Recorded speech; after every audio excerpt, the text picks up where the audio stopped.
Hello everybody. Welcome to this session on the Cubicle Virtual Hospitality Summit. Today we have a very interesting conversation with Lauren. Lauren is the VP of Digital Strategy for Compass Labs, and Compass Labs is part of Compass, which is a large organization focusing on food, nutrition, and support services in different industries, but also in healthcare and senior care. And Lauren is setting and implementing the digital strategy for healthcare and senior care. So the perfect person to talk with today about the digital trends in senior living around hospitality and in general. So Lauren, thanks for being on this webinar with us today. Could you please tell us a bit more about yourself, about Compass, and then we dive in my questions. Sure, absolutely. So first of all, Geert, thanks for having me. I'm really excited to be here today. Like Geert said, my name's Lauren. I'm the VP of Digital Strategy for Healthcare Digital Labs, which is a division of Compass Digital Labs that focuses exclusively on the acute healthcare space and senior and community living and support services. So my team within HDL, or as we call it, really focuses on determining and implementing the digital and innovation strategy in partnership with our operators and our clients. So what that means is we do a lot of digital consulting with our existing client base across the acute healthcare space and senior and community living. And I'm going to focus on senior and community living today, obviously. And that means we're talking to them about different ways to use technology to improve operational efficiencies, enhance resident experience, and where appropriate, drive additional revenues for the business, because that helps with overall margin improvement and resident satisfaction. So we're really, really excited to be here to talk about the things that we've seen through COVID and how that's really changed the landscape of it. Excellent. So yeah, my first question would actually be about that changing landscape, right? So COVID came 2 years ago, had major impact on the industry for sure. And so from your position and perspective, what do you see today as the main differences, or actually the main requests even from operators in senior living in a post-COVID world around digital trends and digital technology? Yeah, it's a really good question, Geert. And I think to some degree, some of what I'm going to talk about has probably impacted a lot of different industries, but more acutely in the senior living space, just given where probably adoption rates have been from a digital perspective. I can say that through COVID, obviously, with the vulnerability of the population in senior and community living versus some other industries, there was a lot of impact from social distancing, that in order to stay socially engaged, residents really had to lean in on technology. So smartphone adoption, smart TVs, wearable devices, tablet usage, all of those things actually increased pretty dramatically from where they were pre-COVID. I think probably as the demographics have continued to shift slowly over time, and some of the younger baby boomers who have had more exposure through their lives to technology started to use it more. That curve was on the rise, but it definitely accelerated through the pandemic. And as a result, there have been direct requests from a lot of clients for more technology in their business than they've ever used before, both from a resident engagement perspective. Like we get asked about resident engagement portals, different community portals, and different opportunities to engage with the community, not just for digital menu boards. That's something that we definitely get asked about, but also how can we interact with our residents? How can they interact with one another? Because seniors use technology a lot, primarily for things like Facebook, sometimes Instagram, but social media is huge. It's a way that they keep in touch with friends and family, and that's only continued to increase. So engagement opportunities through technology are definitely increasing. And the other tech that they ask for around, from a hospitality perspective, around dining platforms and mobile and online ordering, those are all things that we hear requests for all the time, like upgrading old technology, but also implementing new service. So things like tableside ordering, using tablets to enhance the restaurant experience. So any way that they can digitize is something that we hear from a lot, but also that those systems all work together. Like if we're implementing web and mobile ordering, which I think I get asked for on every call that we have with clients, does it interact with a resident portal or community portal? Is it integrated? Because they also want to make it easy for their seniors to use. Like, we don't want to send them to a bunch of places. So those are some big ones, I would say, from the resident side of the experience. But we actually get asked a lot from an operator side too. Like, what kind of opportunities do we have to make things easier for the staff that are serving the residents? More integrated technology. So rather than sending people to 3 or 4 different systems to get their work done, is there something that they can use that is all encompassing? Also, things that frankly help from an labor perspective. There's been a labor shortage across the world and across industries, and senior living is no exception. So anything that helps with an operational efficiency and reduce the dependency on labor, whether that's robotics, smoother operational systems from a back-end management perspective, all of that stuff is of increasing importance in the environment we're in post-COVID. Right. Yeah.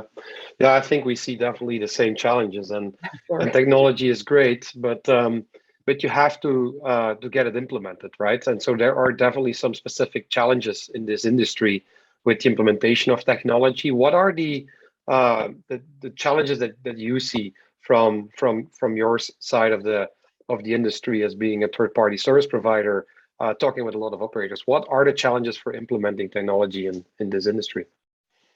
That's another good one, Garrett. It's multifaceted, like any of these issues are. And some of it is adoption from the residents themselves can be challenging if the solution set is considered too complicated, where the residents don't understand how to use it.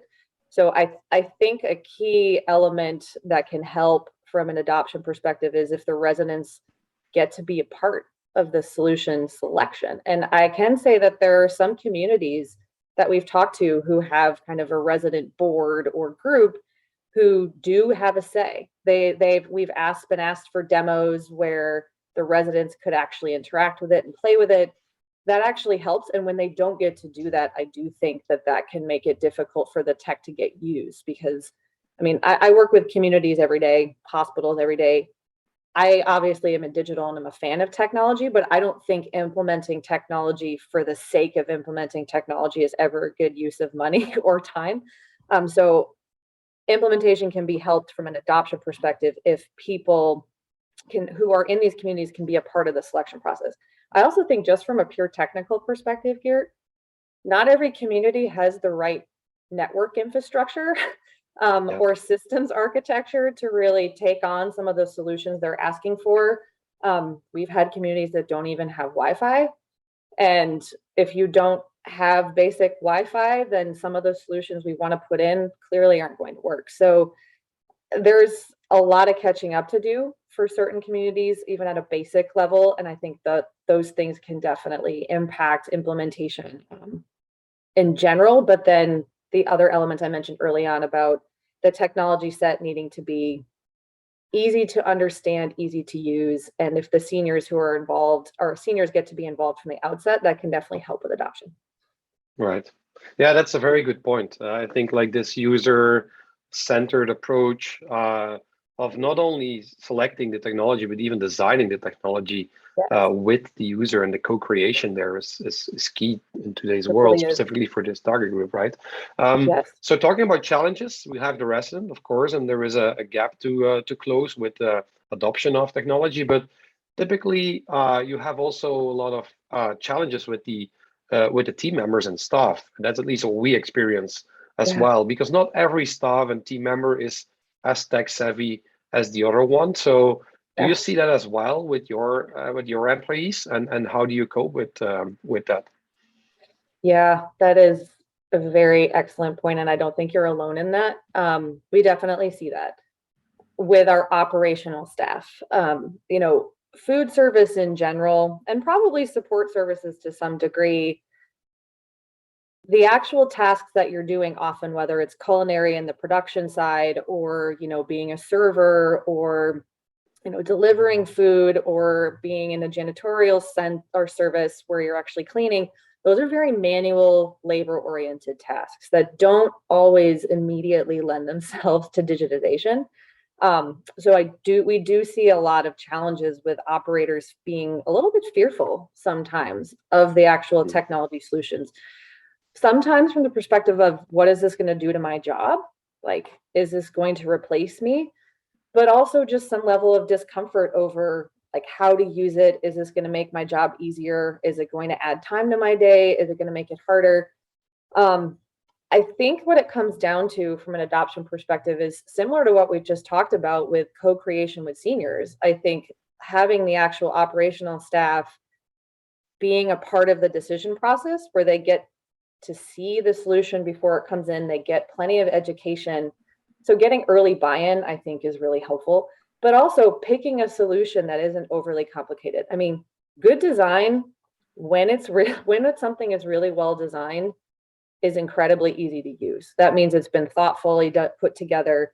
You've probably done a ton of user research and included a lot of different user bases in your research. So when you've done the design and it's easy to use, that's usually a really good sign that it's been designed well. More is not better always on a page for a website, Right. but it's actually really hard to do. I mean, in a prior life, worked with designers all the time on different types of applications. It's not easy to make things simple. So when you're able to do it, it can absolutely help with adoption and help reduce the fear that some of the operators have and really make them fans. I think the last thing I'll mention on this front is if you can find some key folks within an organization to help be advocates for the solution and help sell it internally, whether that's the operational team or amongst residents, like get some folks to be your cheerleaders for the solution set, then that can go a long way towards adoption. Yeah, very good point, Lauren. Absolutely. Do you see any like big misconceptions in the adoption of technology with either seniors and team members?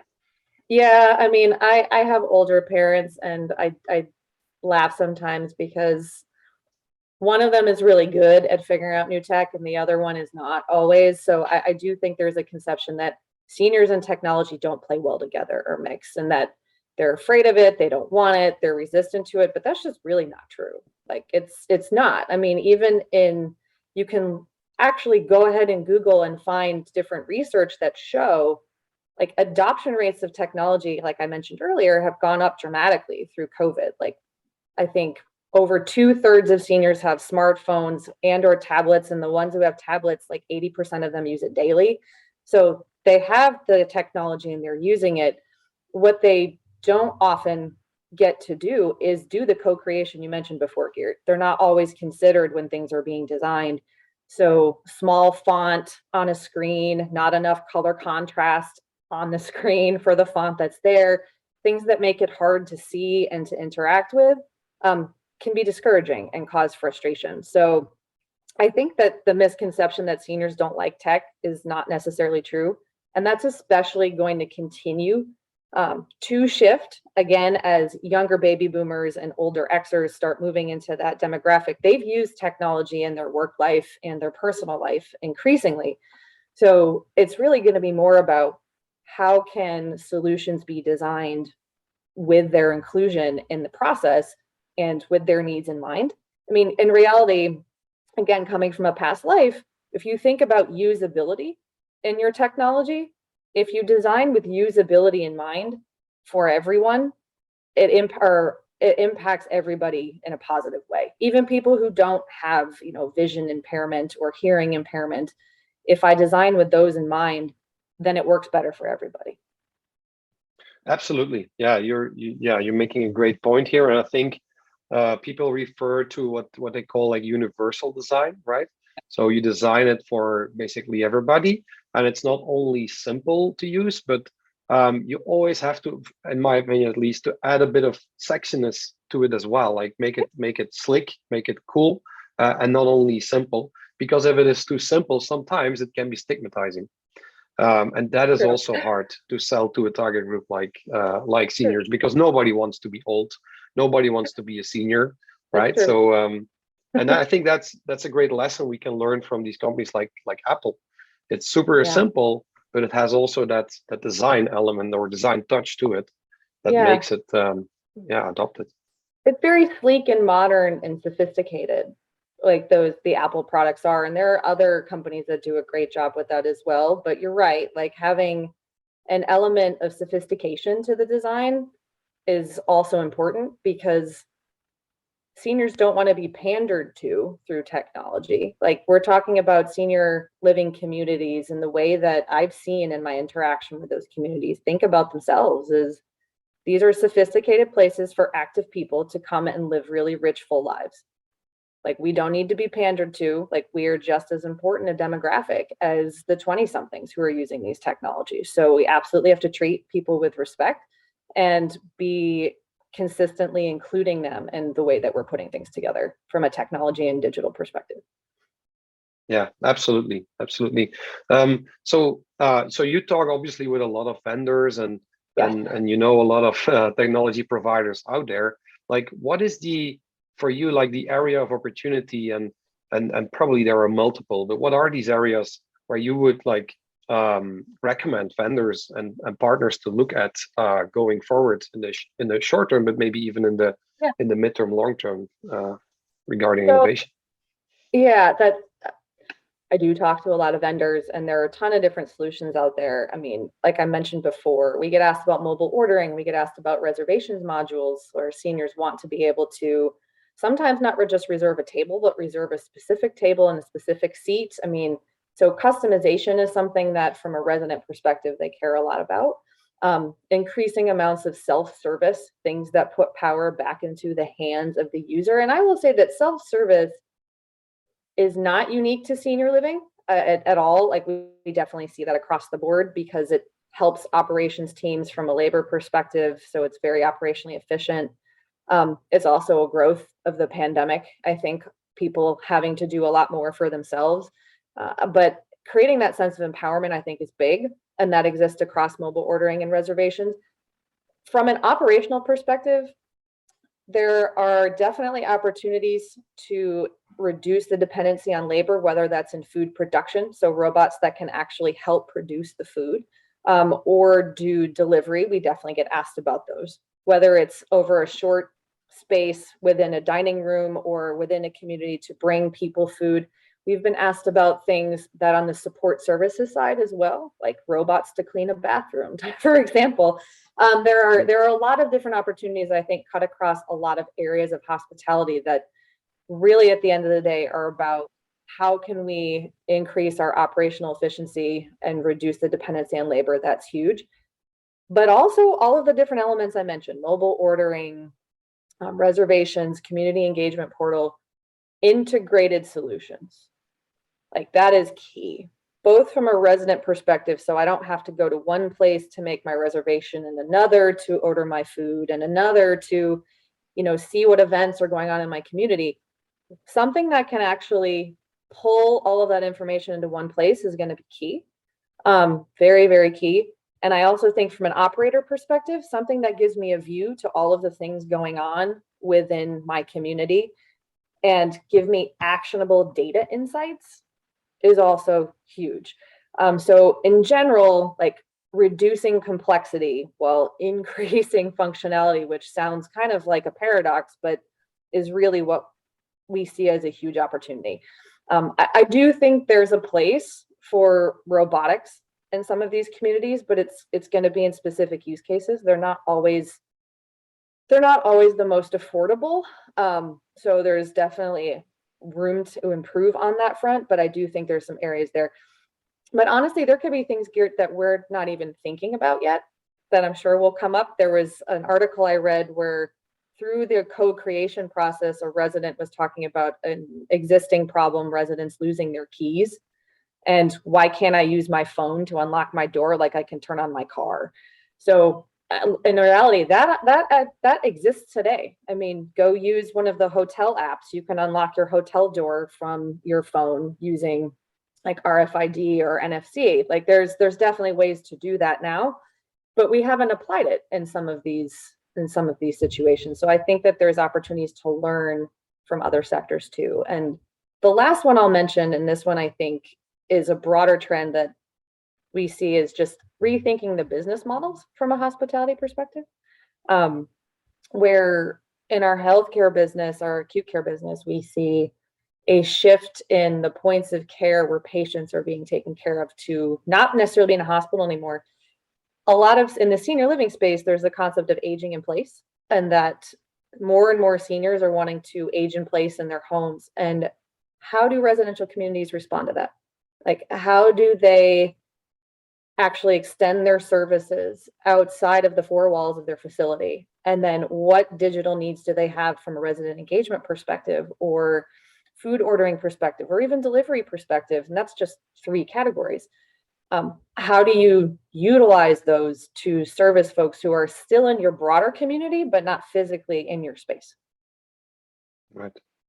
Yeah, all good trends, I think. Yeah, I think you all hit them. So there is a lot of opportunity still, of course, Yeah. in this space. We just begun with the digital transformation, and so new business models is so obvious that we have to look at for the changing demographic also of the baby boom generation that will think probably a bit different about moving into a community and so forth. So you're absolutely right. So yeah, thanks for sharing all that.